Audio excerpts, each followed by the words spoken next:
G7과 EPN을 통한 트럼프의 핵심 전략을 파헤치다. 홍콩이 지도에서 사라지는 것보다 더 큰 파장이 예상될 전망. 트럼프는 이번에 5월 30일 G7 정상회의를 소집하며 한국, 호주, 러시아를 초대한 바 있습니다. 영국과 독일 등의 반대로 러시아가 참여할 가능성은 희대박하지만 미국이 G7에 러시아를 초대했다는 부분 자체의 의미를 둔다면 이는 두 가지 사안으로 작용할 수 있습니다. 첫째로 러시아의 우크라이나, 크림반도 장악에 따른 국제사회의 비난 중 미국으로서의 작용에 대한 우려를 덜었다는 것입니다.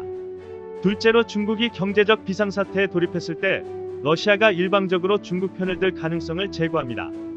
러시아는 중국과 정치 군사적 동반자이면서 뗄 수 없는 사이지만 경제적 동반자라고는 볼 수 없습니다. 코로나 사태를 겪으며 중국과의 몇 가지 외교적 마찰로 인해 관계가 소홀해진 상황이기도 합니다. 트럼프의 행보를 살펴보면 그가 매우 통찰력 있는 대통령임을 알 수 있습니다.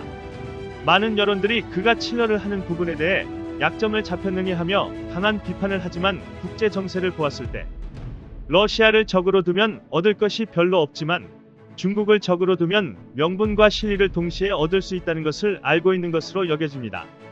보다 분명한 것은 미국이 러시아와 이란은 동시에 적으로 둬도 큰 부담이 없지만 GDP가 러시아의 12배이며 미국의 70%에 달하는 중국을 경제적으로 상대하면서 정치 군사적 반작용을 줄이려면 반드시 러시아를 껴안아야 한다는 것을 알고 있기 때문입니다. 그는 평소에는 미치광이 전략을 하다가 결정적인 순간에 합리적인 제안을 합니다. 외신들은 현재 트럼프가 내민 세계국 초대 제안에 대해 그가 이렇게 합리적인 제안을 한 것인가에 대해 믿을 수 없을 정도라는 보도를 띄우고 있습니다. 하지만 한국을 초대하는 것이 G7의 참여국이 되는 것이 아니며 만장일치가 되어야 하는 부분에 있기에 일본의 반발이 예상됩니다. EU 외교안 보정책 고위 대표 조셉 보렐은 미국이 의장으로서 숙박 우선순위에 따라 손님 초대를 할 수 있다고 인정했다. 그러나 그는 포맷을 영구적으로 변경하는 것은 호스트의 특권이 아니다라고 밝혔습니다. 한국의 초대를 살펴보면 이는 분명 코로나 대처로 높아진 한국에 대한 위상이 작용한 것이 분명하지만 무엇보다 중국에 대한 무력 경제적 압력을 가하려는 의도가 다분하다는 것을 잘 알고 계실 것입니다. 하지만 어떤 회의를 어떻게 끌고 갈 것인지, 어떤 식으로 각 국이 참여하게 될 것인지에 대한 전략은 드러난 바 없습니다. 이에 한국의 주류 언론은 미국과 중국 사이의 줄타기를 잘해야 한다. 고래 등에 새우 등 터진다는 원론적인 대답만 반복하고 있지만 중국을 제외한 G7에 들어가게 되면 사실 노선은 정해진 것과 다름없습니다. 왜 그럴까요? 들어가서도 중도의 길을 걸을 수도 있지 않겠냐는 생각을 가질 수도 있겠습니다만 결코 그렇지 않습니다. 러시아 원유 제재를 할 때 그랬듯 G7은 안건을 결정할 때 만장일치를 기본으로 채택합니다. 미중 사이에서 어중간한 위치를 보이는 한국이 기권이나 반대표를 던지게 되면 전체 분위기만 저하되고 유명무실한 안건이 되는 것입니다. 중국 제재에 적극적이지 않은 국가는 한국만큼은 아니지만 일본도 있습니다. 그럼에도 불구하고 왜 트럼프는 자칫 계륵이 될 수 있는 한국을 초대한 것일까요? 심지어는 경제력 11위인 한국이 9위인 브라질을 제끼게 된 원인이 무엇일까요? 그것은 한국의 중립과 일본의 한국 참여 반대, 동시에 호주까지 설득할 카드가 충분하기 때문입니다. 이제 트럼프가 초대한 나라들 중 러시아를 제외한 나라들의 면면들을 살펴보시기 바랍니다. 호주. 최근 중국은 무역보복 조치로 호주산 쇠고기 금지와 대두에 반덤핑 과세를 시행했고 2019년에도 이유 없이 자국 항구에 들어온 호주산 석탄을 대거 압류했습니다. 화웨이와 제운트 제품 사용을 금지한다고 밝힌 것에 대한 반발이었죠. 특히 호주에게 석탄 수출은 핵심 자금줄이나 다름이 없어 한국에게 가한 사드 보복보다 규모가 크다고 볼 수 있습니다. 중국 관영신문에 호주는 중국 신발에 붙은 껌딱지 같은 국가인이 밟아버리면 된다라는 망언으로 현재 호주 전역이 들끓고 있으며 벌써 수년 전부터 반중에 관한 논문들이 쏟아지는 나라입니다. 따라서 반중 노선임을 은연중에 내포하고 있는 G7 확장을 제일 먼저 반겨 참석을 공인한 것이 호주인 것이 놀랍지 않습니다. 한국. 사드 배치로 인해 중국의 역사상 가장 잔인한 무역 보복을 당했습니다. 대형 마트가 잇따라 폐점하고 각종 공사가 중단되어 1조 3천억 원의 직접 손실과 관광객 차단 등으로 인해 13조 5만억 원 이상의 손실을 봐야 했습니다. 한국은 이에 따른 그 어떤 반격조차 하지 못했고 대통령이 직접 사과하러 가서 3분 원칙을 강요받았으며 이를 약속해야 했습니다. 이를 본 국내 여론은 조공회교라며 힐난했고 백악관 수석 전략 담당 스티븐 배너는 2019년 말 사실상 한국은 중국의 속국이나 다름없다라고 평가했습니다. 그럼에도 현재까지도 이를 완전히 해제하지 못했으며 WTO 제소권마저도 더 큰 보복을 부르지 말아야 한다며 이를 포기한 상태입니다. 하지만 이 부분은 비난할 수 없는 부분입니다. WHO와 마찬가지로 WTO 역시 친중 인사들로 대부분의 판결을 중국의 손을 들기 때문에 일본 문제와 달리 이를 WTO에 제소하는 것은 실효가 없기 때문입니다. 미중 관계에서도 WTO는 중국의 손을 들었으며 이에 격분한 트럼프 대통령이 사실상의 기능을 중지시킨 상태입니다.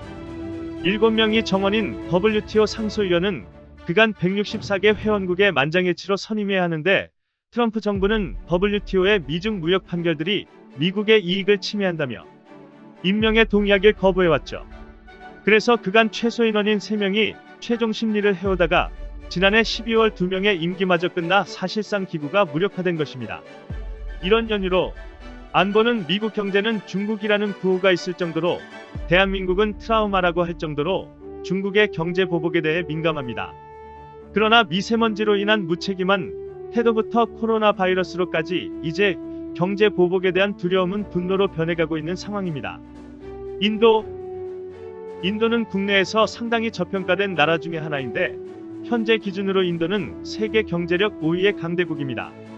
경제력뿐이 아니라 중국과 비슷한 조건의 값싼 인프라와 제조업 그리고 하이테크의 제2공용어인 영어로 인해 급성장하고 있는 나라입니다. 이 국가가 중국과 영토 분쟁으로 골머리를 앓고 있는 수준은 우리나라와 일본의 독도 문제에 비할 바가 아닙니다. 사안은 중국과 인도가 세계적으로 가장 긴 미획정 국경선을 공유하고 있다는 데에서 연유하며 중국이 영유권을 주장하는 아루나찰 프라데시 인도령은 9만 km에 달합니다. 이야기는 1914년으로 거슬러 올라가 영국이 임의로 그은 선을 국경으로 삼을지를 두고 의견이 갈린 것이며 그로부터 시작될 갈등은 얼마 전 심각한 유혈 사태로 번져 전쟁 직전까지 갔을 정도로 양국의 교류에 심각한 걸림돌을 주고 있습니다. 현재 인도의 반중 감정은 사상 최고이며 심지어 최근 인도의 한 스타트업이 중국 앱을 모조리 지워버리는 앱을 개발해 500만 건 이상 다운로드되어 인도에서 가장 인기 있는 앱으로 급부상했습니다. 논란이 되자 구글에서 이를 구글 스토어에서 삭제하긴 했지만 인도의 반중국 정서가 얼마나 심각한지를 여실히 보여줍니다. 재미있는 것은 인도는 미국을 제외한 세계에서 유일하게 호전적으로 중국의 역으로 무역 보복을 하는 나라라는 점입니다.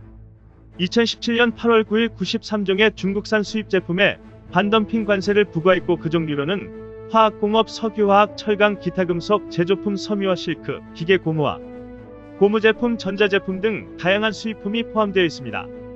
하지만 당시 중국 상무부의 왕어진 무역구제조사국 국장은 인도는 총체적인 관점에서 생각하고 무역구제 조치를 남발해서는 안 된다며 목소리를 높였지만 그에 따른 반보복 조치는 거행되지 않았습니다.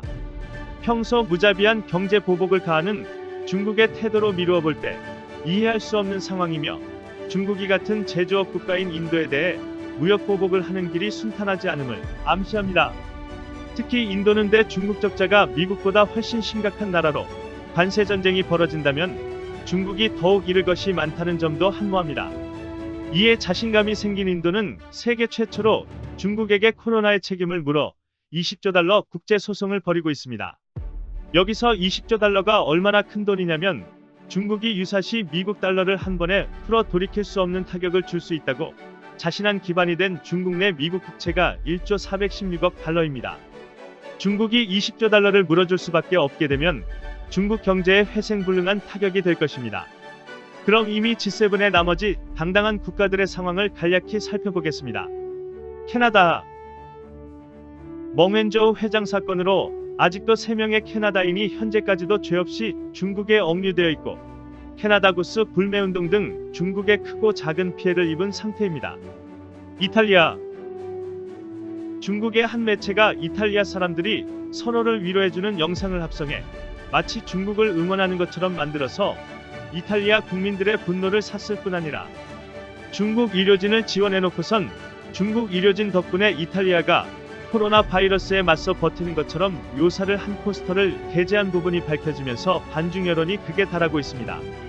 특히 가스파리 이탈리아 상원의원은 중국은 전 세계의 암적인 존재다라는 원색적인 비난을 마다하지 않았습니다. 영국, 홍콩의 자치를 약속했던 사안을 준수하라고 요청하자 환구시보는 영국은 아직도 예전처럼 자신들의 힘이 센 줄 착각하고 있다며 조롱했고, 발끈한 영국은 퀸 엘리자베스호를 남중국 해로 배치하겠다고 대립각을 세우고 있습니다. 사실 대중 문제에서 미국보다 더 날을 세우는 것은 영국입니다. 프랑스, 2008년 딜라이라마 초청으로 인해 중국의 경제 보복을 당한 전례가 있고, 당시 프랑스의 경제장관은 연일 중국 의존 탈피론을 주장하고 있으며, 2019년 중국은 마크롱 프랑스 대통령 방중시 항공기, 농축산물을 구입하고 무역금융 분야에서 협력을 강화하겠다는 내용으로 17조 상당의 선물을 남기며 자기 노선으로 끌어들이려 했지만, 코로나 이후 통신업체들이 또한 최근 5G 파트너로 노키아 에릭센을 선택함으로써 미국, 호주에 이어 화웨이 보이콧에 발을 담그게 돼 사실상 반중 노선이라고 볼 수 있습니다. GDP 대비 국채 비율에서 120% 이상으로 유럽 3위를 다투는 이탈리아와 프랑스는 그들의 주수입원에 대해 중국이 매년 쏟아내는 이미테이션 명품들이 진품으로 팔렸다면, 그들의 50년 국채를 갚고도 남음이 있음을 알고 있기에 유명무실한 WTO와 중국의 지적재산권 침탈 등에 대해 뒷짐지고 구경만 하다가, 정치적 입지는 물론 언젠가 그들 구경방송이 실제로 주장했던 루브르 박물관의 모나리자를 팔아서 국채를 갚아야 할 상황이 올지도 모릅니다. 정리하자면 대부분의 구성원들이 비단 코로나뿐이 아니라 경제 보복 등으로 중국으로 인해 대동소이한 피해를 입은 상황이라는 점으로서, 거기에 새로운 후보로 떠오르고 있는 브라질은 GDP 기준 세계 9위의 경제력을 지니고 있으며 코로나에 대해 중국의 책임론에 적극 동참하고 있는 국가 중의 하나입니다. 특히 브라질 교육부 장관 벤트라우비는 중국이 세계를 주도하기 위해 코로나 위기를 틈타 이익을 챙기고 있다 라고 말하기도 했습니다. 자, 이렇게 G7 참여 국가들의 공통점을 정리해보았습니다. 트럼프는 현존 최고의 지능을 가진 대통령입니다. 사업가 출신 대통령이 무서운 이유는 정치가 아니라 딜을 하기 때문이고, 자신의 자금으로 선거를 치를 수 있을 뿐더러 그의 부동산 기반인 사업 특성상 일반 사업과 달리 산업 스파이나 적대적 M&A 등으로 중국 자본에 의해 흔들릴 수가 없기 때문에 그 어떤 위협에도 원칙적 정치를 해나갈 수 있다는 부분으로 트럼프의 재선은 중국이 가장 두려워하는 부분으로, 조지 플로이드 사건에 대해 중국 배후설이 떠도는 이유도 그 중에 하나입니다. 예를 들어 애플의 팀 쿡이 대선 주자라면 중국의 애플 공장을 폐쇄하고 소송을 걸고 자본을 풀어 주식시장을 고사시키고 계열사들을 이탈시키면서 동시에 핵심 인재들을 매수하여 사업에 어려움을 겪게 할 수 있지만, 트럼프 타워를 주저앉히려면 우선 뉴욕의 땅값부터 떨어뜨려야 하는 것으로서 불가능에 가까운 것입니다. 따라서 트럼프가 재선에 실패하는 것은 미국인들에게 크나큰 실수로 남게 될 것입니다. 현재 이 정도로 중국을 휘두를 수 있는 조건과 지능을 갖춘 대통령 후보는 테슬라의 창업주 앨런 머스크 정도뿐일 것입니다. 이제 그의 전략을 살펴보겠습니다. 트럼프는 EPN 가입에 한국을 설득할 세 가지의 카드를 가지고 있습니다. 첫째, 주한미 군철수입니다.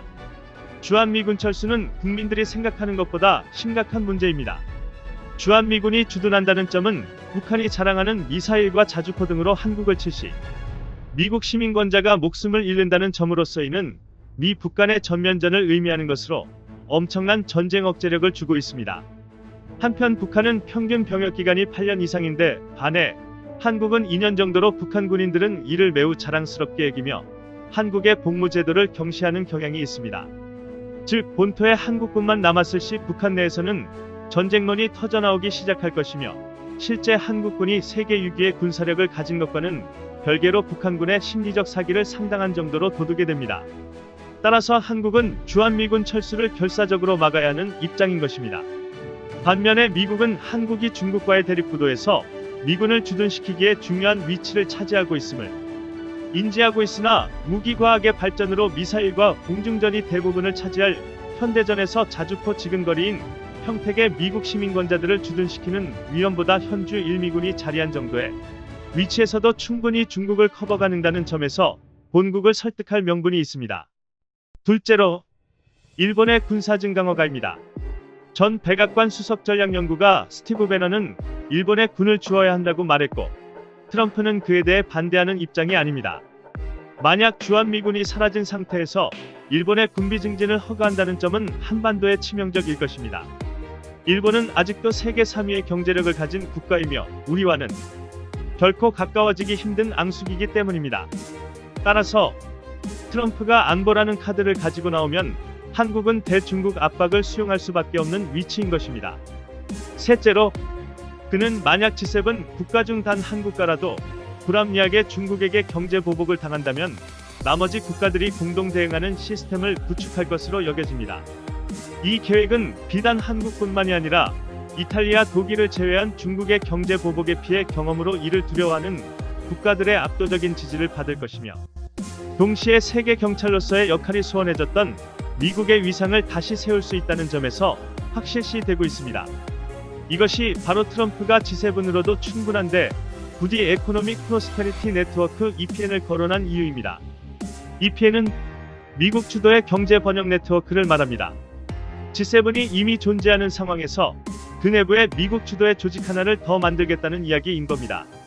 EPN의 대상국으로 한국, 호주, 뉴질랜드, 베트남, 인도, 일본 등을 꼽고 있고, 이는 G7과 달리 초대가 자유롭고 만장일치제도 따른 허점도 보완 가능합니다.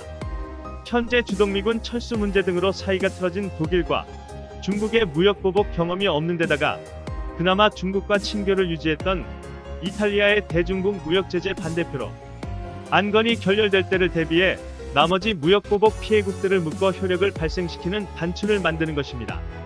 원래 G7의 주 역할은 러시아의 경제 제재였다는 점을 감안해볼 때 트럼프가 이끄는 EPN은 매우 호전적인 경제 제재 집단이 될 가능성이 높습니다. 더욱 분명한 것은 G7 국가들과 한국, 인도, 호주, 여기에 잠재적 가입자인 브라질을 더한다면 러시아를 제외하더라도 전 세계 경제의 52%에 육박합니다. 이들이 핵심의 중국의 역경제 보복을 한다면 중국의 경제는 어떻게 될까요? 과연 중국이 예고하듯 제2의 4드 경제 보복을 할 수 있을까요? 이 나라들 모두를 상대로 불매운동을 할 수 있을까요? 여기에 영토 및 경제 보복 문제로 갈등을 겪고 있는 필리핀, 인도네시아, 베트남 등 동남아권 국가들이 EPN 초대국으로 가세한다면 이것이 바로 트럼프의 무서운 점입니다. 그가 스페인이나 스위스, 멕시코, 브라질 등 다른 유망 국가들이 아닌 한국, 인도, 호주를 초대한 이유는 다름 아닌 대중국 경제 보복 피해국들의 모임을 주최한 것입니다. 이는 일부가 주장하는 코로나 피해로 인한 보상 요구와는 차원이 다른 것으로서, 코로나 피해를 위한 보상 요구는 국제사법재판소의 역할이며 모든 재판이 그렇듯 시간을 끌며 지지부진해질 수 있지만 경제 보복은 즉시 효과가 나타납니다. 이는 우리가 사드 보복 때 처절하게 당하며 알게 된 부분입니다. 매체는 트럼프가 새로 구상하는 경제 번영 공동체 EPN이 구체적인 계획이 없다며 비판을 하지만 번영이 주 목적이 아니니 계획은 필요가 없습니다. 또한 그렇다고 중국에게 실제로 경제 제재를 가해 벼랑 끝으로 몰 필요도 없습니다. EPN이 실제로 세계 경제를 번영시키거나 실제로 경제 제재를 해서 중국을 고사시킬 필요도 없지만 중국이 개별 국가에게 경제 보복을 할 수 있는 칼을 뺏어버린다는 것에 대해 의미가 있는 것입니다. 미국과 인도, 브라질을 제외한 모든 국가들이 두려워하는 중국에 경제 보복이라는 칼을 쓸 수 없다면 어떤 일이 벌어질까요? 중국은 도광양회라는 말을 씁니다. 어둠 속에서 칼을 갈며 때를 기다린다는 점입니다. 시진핑의 저서에서 그 부분이 가장 잘 나타나 있지요. 하지만 진짜 도광양회는 지금의 한국이라고 볼 수 있습니다. 중국은 자국의 힘을 앞세워 마음껏 약탈적 경제 보복을 해도 약소국이니만큼 뒤탈이 없을 것이라고 생각할 것이며, 한국은 중국과 미국 사이에 갈팡질팡한 존재라고 여길 수 있겠지만 스티븐 배넌과 중국 그리고 서구 세계가 한국에 대해 모르는 것이 있습니다. 한국은 OECD 회원국 중 가장 관용지수가 적은 나라입니다. 한국 사회의 혐오 집단과 관용에 관한 경험적 분석, Unempirical Analysis of Disparate Groups and Tolerance in Korean Society이라는 논문을 보면 2013년 5월부터 6월에 실시한 전국적 규모의 설문조사를 분석하여 한국 사회의 혐오 집단과 관용의 수준을 알아보는 것을 목적했는데, 국내외적으로 봤을 때도 관용의 수준이 매우 낮은 것으로 밝혀졌습니다. 이를 돌려 말하면 한국인은 전 세계 부강한 국가들 중 가장 용서에 인색한 국가라는 것입니다. 자신이 약소국일 때는 평화를 추구하지만 힘이 생기면 상대를 철저하게 짓밟는 국민성을 가진 나라입니다. 역사가 그랬으며 당파 싸움이 그렇고 현재 좌파와 우파 세력이 서로에게 그렇습니다. 자신에게 위협이 되면 신원을 탈탈 털어서 단 하나의 오점이라도 나온다면 스스로 죽음에 이르는 그 순간까지 절대로 용서해주지 않는 국민성을 가진 국가. 최근 국가로 치면 대표적인 예가 베트남입니다. 한 번의 배신을 겪은 한국은 더 이상 베트남을 첫순위 투자국으로 생각치 않는 것은 물론 그 순위가 점차 밀려날 것이기 자명합니다. 베트남의 다급한 손길에도 한국의 태도는 싸늘하기만 하다는 것을 베트남 관련 영상에 수록된 댓글들에서 손쉽게 확인할 수 있습니다. 이는 세월이 지나도 변화되기 힘듭니다. 관용이 적은 나라는 반대로 분노가 강한 나라라는 것을 의미합니다. 즉 중국은 건드리질 말았어야 하는 국가를 건드린 것입니다. 한국은 코로나 바이러스가 과연 중국으로 인해 발생된 부분인지에 대해 큰 관심을 갖지 않습니다. 하지만 중국의 사드 보복과 미세먼지에 따른 태도를 절대로 잊지 않습니다. 유튜브만 켜면 쏟아지는 중국 비판 영상들이 한국인들 손에서 제작되어지고 있고 굳이 댓글을 지우지 않더라도 일부 중국 교포글을 제외한 그 어디에도 중국 편에 서서 입장을 변호하는 글을 찾아보기가 힘듭니다. 대표적인 예로 인도와 중국 간의 갈등을 다룬 기사에 달린 댓글들을 살펴보면 대부분이 중국에 대한 비난 여론이라는 것을 알 수 있습니다. 중국에서 경제 보복이라는 칼이 사라지고 한국에게 반도체, 스마트폰, 전자제품, 각종 기술 관련 중국의 지적재산권 침탈에 대해 당당히 제소할 수 있는 권력이 생긴다면 그땐 한국인들의 눈엔 불이 들어올 것입니다. 과연 중국은 이에 맞서 어떤 이야기를 써내려 갈 수 있을지 벌써부터 궁금해집니다. 결론입니다. 이 피행 결성은 한국에 엄청난 호재로 작용합니다.